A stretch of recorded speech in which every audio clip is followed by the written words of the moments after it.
Continuing our coverage of the deadly stabbing last week outside a popular South Fargo bar. Today, murder charges were filed against 28-year-old Michael Diedrich. Valley News Team's Kirsty Madej joins us now live in studio with the details from court today, including what court documents say may have led up to that deadly event. Kirsty, what can you tell us? Justin, Stacy, I was in the courtroom today as Diedrich was seen in court for the first time since he was arrested on Thursday. He appeared via Zoom and said he understood the charges against him, but aside from that, he said nothing. Charges come after the death of 22-year-old Ethan Larson. Newly filed court documents say a bartender at Southtown Poorhouse overheard the two arguing and asked them to leave. He says the two agreed to take the fight outside. Then, when the bartender went to break up the fight, he saw Larson throwing up blood.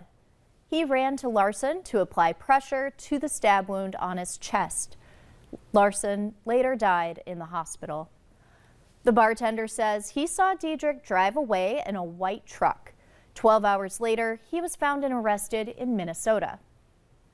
Today, Diedrich's bail was set at $1 million. His lawyer requested a lower bail be set to $100,000, arguing that his client does not have a violent record and is not a flight risk because his job is in Fargo and his home of Lakeland, Minnesota, east of the Twin Cities, isn't far away. Justin, Stacy.